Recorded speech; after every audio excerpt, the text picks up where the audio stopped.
First up, the pan. The pan can be a fast-paced whip pan like Paul Thomas Anderson is fond of using. It's the equivalent of quickly turning to see something. It creates a jolt of energy.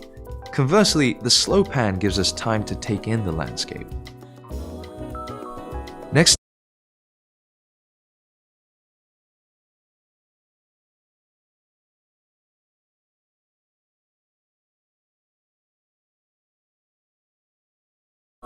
Next up, the tilt. You may not realize it, but one of the most effective opening shots in history is the tilt. Tilts often reveal something to us, subtly redirecting our attention.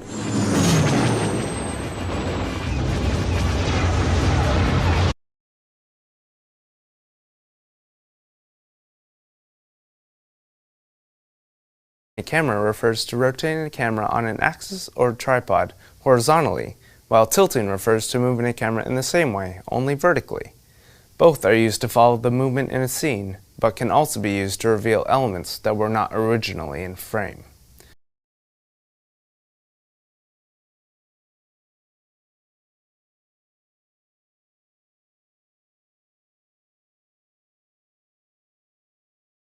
Is made by moving a camera either closer or further from the subject over time. The movie Tombstone uses a dolly shot in order to see expression on the face of a main character during an important piece of dialogue in the movie.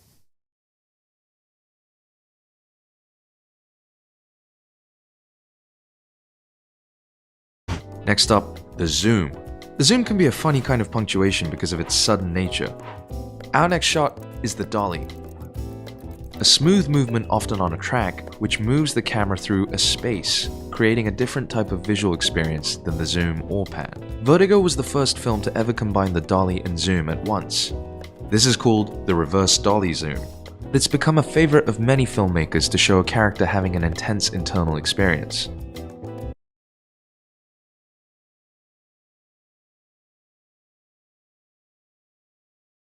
It's performed by moving a camera from side to side.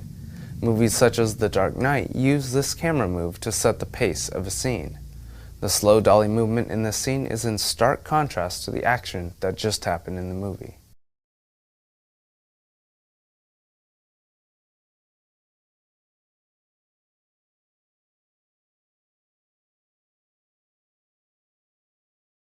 Shot, which moves the camera up and down.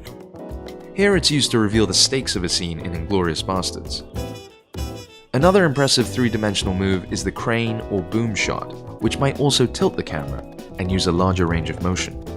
The showdown is coming, and Sheriff Will Kane is left alone to protect the town.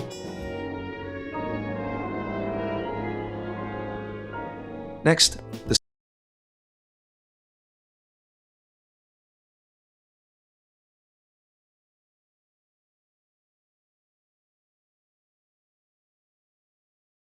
or gimbal shots like this one can have the same effect as the dolly, but because the camera is stabilized on the camera operator, it gracefully glides within a space.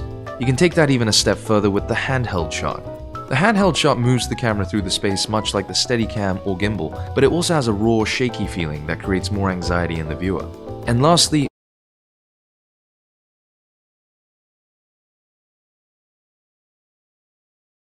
shock of human movement.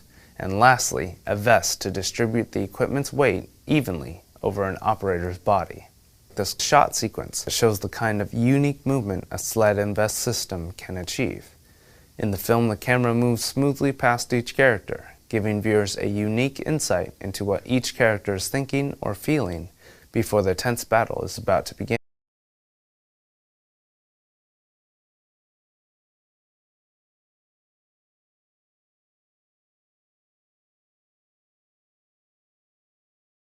a type of shot that doesn't physically move the camera, but moves the lens, the rack focus. By racking focus, you bring something to the viewer's attention. All of those camera moves are fairly common knowledge. What really makes